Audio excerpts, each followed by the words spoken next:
Hello students, good morning. Now today we are going to start our new chapter number 9, Force and Laws of Motion. Very easy chapter है और सारे topic हमें नहीं करने हैं, हमें सिर्फ एक या दो टॉपिक ही लेने हैं according to your syllabus. Okay, so इसमें जो भी IMP है वही हम डिस्कस करेंगे. ठीक है, अब ये चैप्टर क्या है? Force and law of motion. Force तो हमें पता है कि कोई भी ऑब्जेक्ट है हम उसको पुल करते, देखिए यहाँ पे हम उसको पुल करते हैं, हम उसको पुश करते हैं या फिर किसी से हम स्ट्राइक करते हैं. ठीक है, तो कोई भी हमें वर्क करना है तो उसके लिए हमें फोर्स है वो लगाना पड़ेगा. ठीक है, और जो लॉस ऑफ मोशन है वो हम बाद में डिस्कस करेंगे, लेकिन थोड़ा कुछ अभी जान लेते हैं. अब यहाँ पे देखो, यहाँ पे जो लेफ्ट हैंड साइड पैराग्राफ है वो सिर्फ इंट्रोडक्शन है, उसका कुछ हमें काम नहीं है. ठीक है, यहाँ पे देखिए, in our everyday life we observe that some efforts is required to put a stationary object into a motion or to stop moving object. अगर कोई भी ऑब्जेक्ट है, ठीक है, तो अगर वो एक स्थिर जगह पे है तो हम उसको मोशन में लेने के लिए या फिर मोशन में है तो उसको स्टॉप करने के लिए हमें कुछ ना कुछ तो करना पड़ेगा. ठीक है, यानी उसकी जो पोजीशन है वो हमें चेंज करनी पड़ेगी. सो हमें pull on object to change is state of motion. अब यहाँ पे हम क्या क्या कर सकते हैं? तो हम पुश कर सकते हैं, हम हीट कर सकते हैं और पुल कर सकते हैं. ये तीनों में से कुछ भी कर सकते हैं और हमने भी ऐसा फील किया है. ठीक है, हम कोई भी छोटी छोटी एक्टिविटी करते हैं तो हम पुश करते हैं, पुल करते हैं या फिर हीट करते हैं. ठीक है, और साथ साथ क्या होता है, देखिए यहाँ पे मैं ले जा रहा हूँ, we always see or feel the effect of a force. It can only be explained by describing what happens when a force is applied to an object. कोई भी अगर ऑब्जेक्ट है, ठीक है, हम उस पर कुछ भी कर रहे हैं, तीनों में से कोई भी प्रोसेस कर रहे हैं, तो उसमें क्या चेंजेस होते हैं वो हमें जानना है डिटेल में. साथ साथ यहाँ पे आप देख सकते हो, ठीक है, कि कोई एक स्प्रिंग है, हम उसको स्ट्रेच कर रहे हैं. ठीक है, तो क्या होगा, उसकी जो लेंथ है वो इंक्रीज हो जाएगी, यानी हमने फोर्स लगाया है तो फोर्स से उसका शेप है वो चेंज हो गया. अब यहाँ पे देखो, कोई एक बॉल है तो बॉल को जो अगर हम फोर्स करेंगे दोनों तरफ से तो क्या होगा, उसका शेप है वो बदल जाएगा. तो शेप भी बदल जाएगा, उसकी डायरेक्शन भी चेंज हो सकती है, उसके मोशन में भी चेंज आ सकता है. सभी कुछ सिर्फ फोर्स से होता है. ओके, सो ये हमें याद रखना है. अब हमें ये क्वेश्चन है वो लर्न करना है हमारे सिलेबस के लिए. Balance and unbalance balance and unbalance forces. अब देखो, यहाँ पे मैं डायरेक्टली आपको शॉर्ट में कह देता हूँ कि क्या है, बाद में सिर्फ आप एक बार रीड कर लेना. ओके, देखिए, मान लीजिए यहाँ पे एक ब्लॉक है, एक ब्लॉक X है, एक ब्लॉक Y है. ठीक है, अब मान लीजिए कि आप किसी एक तरफ से ही आप यहाँ पे कोई एक स्ट्रिंग है और स्ट्रिंग से आप खींच रहे हैं, उसको पुल कर रहे हैं. ठीक है, तो अगर X साइड से पुल करोगे तो क्या होगा कि ब्लॉक है वो किस तरफ मूव होगा, X के साइड.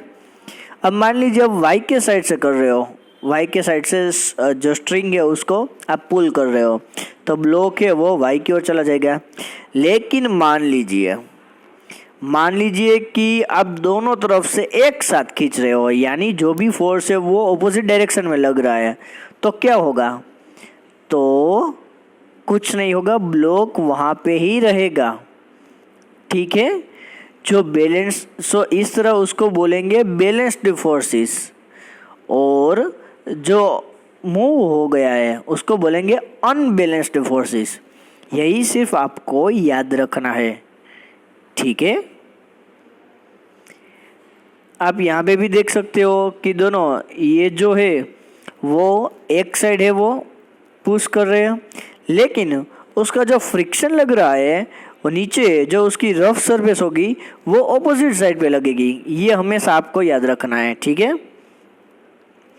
कि जब आप कोई भी ऑब्जेक्ट पे फोर्स लगा रहे हो तब जो उसका फ्रिक्शन है वो ऑलवेज ऑपोजिट साइड में ही होगा। सो ये आपको याद रखना है, ठीक है।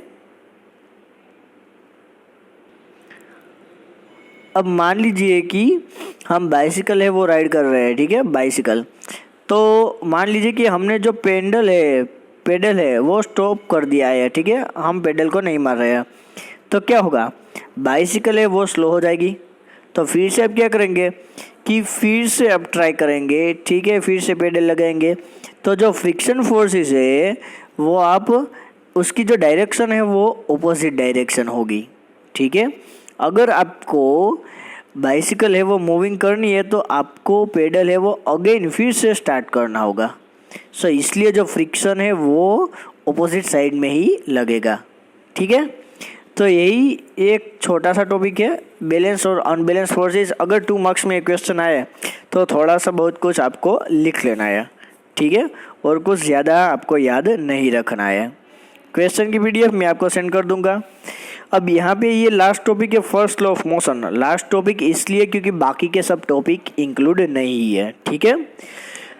फर्स्ट लॉ ऑफ मोशन, अब ये आपको सिर्फ इसमें से सिर्फ लॉ ही हमें रीड करना है और कुछ नहीं करना है। अब मैं यहाँ पे आपको शॉर्ट में समझा रहा हूँ। मान लीजिए ये देखो, एक ए यहाँ पे ए है और बी है, ठीक है। अब हम कोई एक मार्बल लेते हैं और ए की जो ऊपर सरफेस है वहाँ से हम छोड़ देते हैं उसको। तो क्या होता है कि नीचे की तरफ उसकी मोशन है वो कंटिन्यूसली होती है और फिर वो बी की साइड ऊपर की तरफ जाएगी, ठीक है। ऐसा हम देखो यहाँ पे अलग अलग जो सी में देखा है, ठीक है, कि अगर हम जो स्लोप है उसकी स्लोप की अगर हम जो एंगल है वो चेंज कर दे, देखो यहाँ पे 3 एंगल आपको दिख रहे हैं। तो क्या होगा कि यहाँ पे जो बॉल हम ए साइड से हम जब ड्रॉप करेंगे तब वो अलग अलग एक एंगल पे पहुँच जाएगा, ठीक है। तो ऐसा हो सकता है। अब आपका जो न्यूटन का जो लॉ है वो यहाँ पे है, देखिए ये वाला जो लॉ है वो न्यूटन का फर्स्ट लॉ है। तो हम देखते हैं क्या है, an object remains in a state or of rest or of uniform motion in a straight line unless compelled to change the state by an applied forces. मान लीजिए कि अगर कोई ऑब्जेक्ट है वो रेस्ट पोजीशन में है, ठीक है, अदरवाइज सेकंड ऑप्शन है कि उसकी जो कोई मोशन है वो यूनिफॉर्मली चल रही है। मान लीजिए कि बाइसिकल है तो उसके पेडल हम कंटिन्यूसली मारते रहते हैं, ठीक है। तो उससे क्या होता है, उससे ये होता है कि हम जब तक हम बाहर से कोई फोर्स है वो अप्लाइड नहीं करते तब तक, जब बाहर से कोई फोर्स है वो अप्लाइड नहीं करते तब तक उसमें कुछ भी चेंज नहीं होगा, कुछ भी चेंज नहीं होगा। अगर वो ऑब्जेक्ट वो रेस्ट पोजीशन में तो वो रेस्ट पोजीशन में रहेगा, अगर वो यूनिफॉर्म मोशन में तो यूनिफॉर्म मोशन में ही रहेगा, ठीक है। तो ये आपको याद रखना है। और यहाँ पे एक पॉइंट और मैं आपको कह दूँ, इनर्शिया किसे कहते हैं, कि मान लीजिए कि कोई हम बस में जा रहे हैं, ठीक है, हम सीट पे बैठे हैं, तो बस क्या है कि अचानक है वो बस में ब्रेक लगेगी तो हम क्या होंगे, आगे की तरफ झुक जाएंगे। फिर हम क्या करेंगे, हम वापस अपनी सीट पे जिस तरफ बैठे थे उस तरफ बैठ जाएंगे। तो हम अपनी मेन पोजीशन में आने के लिए अपनी कुछ ट्राई करते हैं, तो उसको बोलते हैं इनर्शिया, ठीक है। हम जो भी है हम कुछ अपनी जो फर्स्ट पोजीशन है उसमें आने के लिए हम कोई भी ट्राई करते हैं, ठीक है, उसको बोलते हैं इनर्शिया। सो आपको फर्स्ट लॉ ऑफ मोशन करना है और ये इनर्शिया करना है। अगर कोई एग्जांपल है तो मैंने आपको ये बस वाला एग्जांपल है वो दे दिया है, ठीक है। सो यही सिर्फ इस चैप्टर में करना था और कुछ नहीं करना है, ठीक है। इसके जो भी क्वेश्चन है वो मैं आपको PDF में सेंड कर दूंगा। अब हम बात करेंगे चैप्टर 10 की, जो है ग्रेविटेशन। ठीक है, अब ग्रेविटेशन हमें पता है, ग्रेविटेशन मीन्स क्या कि मान लीजिए कि हम कोई भी, हमारे पास कोई ऑब्जेक्ट है, कोई बॉल है, कुछ भी ऑब्जेक्ट है, वो हम अगर कहीं पे रख दे, कहीं से भी छोड़ दे, तो वो डायरेक्शन क्या होगी, अपवर्ड्स टू डाउनवर्ड्स, ऊपर से नीचे होगी। तो हर जो ऑब्जेक्ट है वो नीचे ही क्यों आती है, तो नीचे इसलिए आती है क्योंकि ग्रेविटेशन फोर्स है वो लग रहा होता है।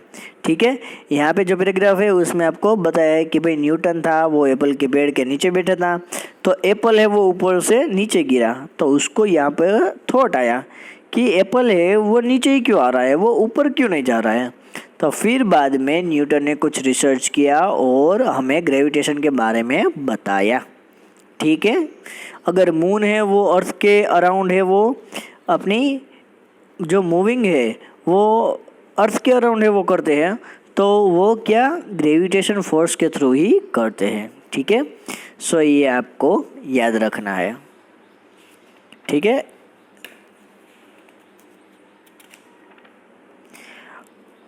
अब मैं आपको ले जा रहा हूँ universal law of gravitation. Universal law of gravitation, इसमें सिर्फ हमें सिर्फ ये लॉ ही करना है और कुछ नहीं करना है। तो लॉ क्या है वो मैं आपको बता देता हूँ। Every object in and the universe attracts every other object with a force which is proportional to product of their masses and inversely proportional to the square of the distance between them. अब देखो ये थोड़ा सा different और थोड़ा सा hard है, लेकिन मैं आपको बताता हूँ कैसे याद रखना है। सबसे पहले है एवरी ऑब्जेक्ट है वो यूनिवर्स का कोई भी ऑब्जेक्ट हो तो वो एक दूसरे से अट्रैक्ट होते हैं, ये आपको याद रखना है। ठीक है, अब देखो यहाँ पे क्या है, फोर्स। तो वो एक ऑब्जेक्ट है वो दूसरे ऑब्जेक्ट पे जब उस फोर्स से वहाँ पे लगेगा, ठीक है, तो फोर्स है वो किसके प्रोपोर्शनल में होगा। तो देखिए यहाँ पे m और m है, यानी एक ऑब्जेक्ट का मास कैपिटल M, एक ऑब्जेक्ट का मास स्मॉल m, तो दोनों के मास का क्या होगा, मल्टीप्लाई होगा। ठीक है, m इंटू m। और यहाँ पे क्या है, d स्क्वायर, d यानी डिस्टेंस, तो यहाँ पे आपको लिखना है स्क्वायर ऑफ डिस्टेंस, तो यहाँ पे डिस्टेंस का क्या है, स्क्वायर। और इन्वर्सली प्रोपोर्शनल, इन्वर्सली प्रोपोर्शनल, तो ये डी स्क्वायर क्या है, m m upon d square है। ठीक है, वो नीचे है, तो हमको वर्ड में लिखना है inversely proportional to the square of the distance between them. The force is along the line joining the centres two objects. तो ये जो स्ट्रेट लाइन आपको दिख रही है उसके बारे में एक पॉइंट है वो लिखा हुआ है। तो ये है universal law of object, universal law of mass. अब देखो यहाँ पे जो फर्स्ट पॉइंट था वो ये था कि force is proportional to product of their masses, तो यहाँ पे m इंटू एम। और यहाँ पे क्या है कि force is inversely proportional to the square of the distance, f proportional 1/d square. और दोनों को अगर हम सेम कर दें तो mm हो जाएगा और अपॉन d स्क्वायर हो जाएगा। ठीक है, फिर ये प्रोपोर्शनल की साइन चली जाएगी और उसकी जगह इक्वल टू और g ऐसी फॉर्मूला आ जाएगी, क्योंकि फिजिक्स में रूल्स होता है कि जब प्रोपोर्शनल की साइन दूर करते हैं तब इक्वल टू साइन करना ही है और वहाँ पे कोई कांस्टेंट है वो लिखना है। ठीक है, तो अब हम आगे बढ़ते हैं। ठीक है, यहाँ पे है, देखो ये 2 मार्क्स का क्वेश्चन है और आपको याद रखना है importance of the universal law of gravitation. Most time भी 2 मार्क्स में क्वेश्चन है। ठीक है, चले देखते हैं कि ग्रेविटेशन के इम्पोर्टेंस क्या क्या है। यहाँ पे फर्स्ट वन है the force that binds us to earth, यानी ऐसा कोई फोर्स है जो अर्थ के साथ हमें जोड़ रखा है। ठीक है, कोई भी हमें, हमारे बीच एक ऐसा फोर्स है जो अर्थ के साथ हम जुड़ रहे हैं। The motion of the moon around the earth, कि भाई अर्थ है उसके अराउंड जो मून है, ठीक है, उसकी मोशन है वो कंटिन्यू होती है, तो वो ग्रेविटेशन की वजह से है। ठीक है, फिर the motion of planets around the sun, ये भी हमें पता ही है कि सन के अराउंड है वो क्या होते हैं, प्लैनेट्स होते हैं। ठीक है, and the last the tides due to the moon and the sun. हमें पता है कि भाई कोई सी है, ठीक है, तो उसमें भरती आ रही है, ओट आ रही है, तो किसकी वजह से होगा? मून और सन की वजह से। तो ये जो चार है वो है हमारे importance of universal law of gravitation. Okay, so ये 2 मार्क्स में IMP क्वेश्चन है और ये हमें क्वेश्चन है वो करने हैं। Now the next point is free fall. अब फ्री फॉल में इजी वर्ड में आपको कहूँगा कि कोई भी ऑब्जेक्ट है वो हमने कहीं पे भी ड्रॉप कर दिया है और वो नीचे की तरफ आ रहा है, तो उसके ऊपर जो फोर्स लगेगा उसको बोलेंगे फ्री फॉल। ठीक है, अगर हम 5th फ्लोर पे चले जाए और कोई बॉल है वो ऊपर से नीचे हम रख दें तो वो डायरेक्ट डाउनवर्ड्स ही जाएगा, नीचे की तरफ ही जाएगा। तो उसके साथ साथ जो भी फोर्स लग रहा है उसको हम क्या कहेंगे? Free fall. ओके, और उसमें डायरेक्शन है वो चेंज नहीं होगी। ठीक है, मैं डायरेक्टली जो भी काम के टॉपिक है वो मैं डायरेक्टली यहाँ पे आपको रीड करके मैं बता देता हूँ।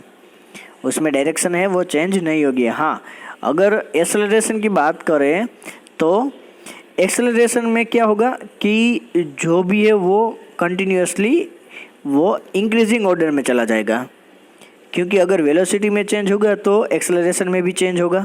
ठीक है, और उसको हम कहेंगे स्मॉल जी, एक्सेलरेशन को हम कहेंगे स्मॉल जी, ये हमें याद रखना है। और यहाँ पे मैं आपको शॉर्ट में बता दूँ कि इसका एक फॉर्मूला है जो हमें याद रखना है, F = mg, F = mg। ठीक है, और यहाँ पे F है तो F क्या है? तो F अभी हमने फर्स्ट लॉ जो था उसमें हमने देखा। ठीक है, जो यूनिवर्सल लॉ ऑफ ग्रेविटेशन था उसमें मैंने जो आपको बताया वो F = यहाँ पे ले लिया है और mg तो mg यहाँ पे है ही। ठीक है, तो इसमें m और m कट हो जाएंगे तो बाकी का जो बचा है वो यहाँ पे रख लिया है। ओके, और यहाँ पे फिर नीचे सिर्फ स्मॉल g = Gm/r², तो ये फॉर्मूला सिर्फ आ गया है। आपको कुछ करना नहीं है, सिर्फ याद रखना है सबसे फर्स्ट वाला formula F = mg। Okay, F = mg।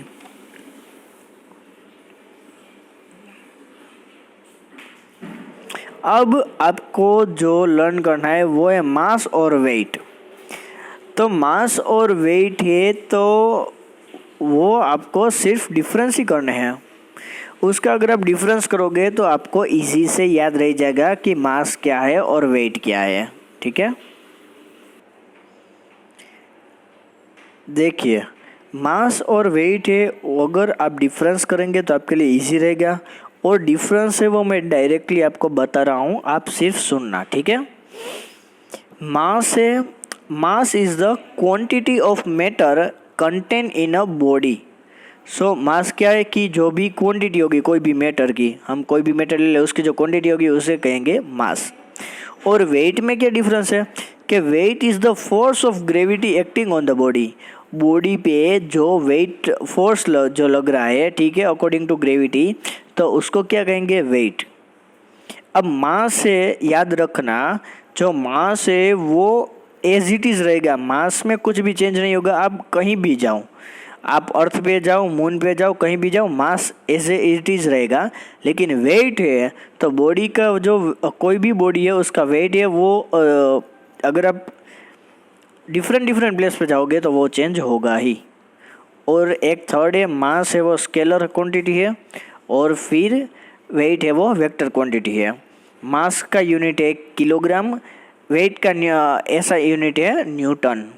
ठीक है, अगर मास को मेज़र करना है तो हम उसको एज हम बीम बैलेंस कर सकते हैं। और वेट है तो हमें पता है कि हम स्प्रिंग बैलेंस का यूज़ कर सकते हैं। ठीक है, और it is measured of inertia, अगर हमें इनर्शिया का कुछ भी मेज़र करना है तो हम मास से कर सकते हैं। और अगर कुछ ग्रेविटी का मेज़र करना है तो हम वेट के थ्रू कर सकते हैं। सो ये 6 पॉइंट है वो मैंने आपको बताया, तो वो आपको करने हैं। ठीक है, मास और वेट। और एक लास्ट वन है आर्किमिडीज प्रिंसिपल। ठीक है, अब जो आर्किमिडीज प्रिंसिपल है वो मैं डायरेक्टली आपको शॉर्ट में बता रहा हूँ। ठीक है, यहाँ पे आप पिक्चर में देख सकते हैं, फिगर में, कि मान लीजिए कि कोई ऑब्जेक्ट है। पहले मैं ये बता देता हूँ आपको कि मान लीजिए कोई रिवर में है। ठीक है, रिवर में हम कोई एक वुडन ब्लॉक है कोई भी हम रख देते हैं। ठीक है, तो पहले हम उसको डुबाएंगे, तो फिर क्या होगा, जब हम हाथ ले लेंगे तब वो ऊपर की तरफ आ जाएगा। ठीक है, और वो तैरने लगेगा। तो वो ऊपर की तरफ कितना ऊपर आया, तो जो नीचे की साइड से जो भी फोर्स लग रहा था उसको, ठीक है, डाउन सरफेस पे, उतना फोर्स है वो उसको लगा। ठीक है, तो यानी हम ब्लॉक को या तो हम पूरा डुबा सकते हैं या फिर आधा भी डुबा सकते हैं। ठीक है, तो इसको बोलते हैं आर्किमिडीज प्रिंसिपल। ओके, सो ये सिर्फ एक लॉ ही आपको करना है और डिटेल में नहीं जाना है। ठीक है, यहाँ पे मैं सिर्फ आपको लॉ है वो एक बार रीड करके मैं बता देता हूँ। देखो, when a body is immersed fully और पार्शली इन अ फ्लूइड, कोई भी बॉडी है या तो वो पूरी तरह हम डुबा देंगे या फिर थोड़ा सा डुबा देंगे कोई भी फ्लूइड में यानी पानी में, it experiences an upward force that is equal to the weight of the fluid. ठीक है, अब वो जो ऊपर की तरफ फोर्स लगेगा उतना जो फोर्स लगे वो, और जो फ्लूइड का वेट है ऊपर का वो, तो वो दोनों क्या हो जाएंगे, इक्वल हो जाएंगे। ठीक है, तो उसके वो इक्वल होगा। तो सिर्फ हमें ये प्रिंसिपल करना है और कुछ भी नहीं करना है। यहाँ पे आपका चैप्टर 10 है वो ओवर होता है। ठीक है, अब इसके अकॉर्डिंग जो जो भी क्वेश्चन आपको करने हैं वो मैं आपको PDF में सेंड कर दूँगा। ठीक है, उसमें से आप याद रख लेना। ठीक है, सो ये आपको साइंस के सब्जेक्ट में जो भी पोर्शन बाकी थे वो हमने अभी कवर कर लिए हैं। ठीक है, तो हम यहाँ तक रखते हैं और मैं आपको PDF सेंड कर दूँगा, आप उसमें से रीड कर लेना। ठीक है, थैंक यू।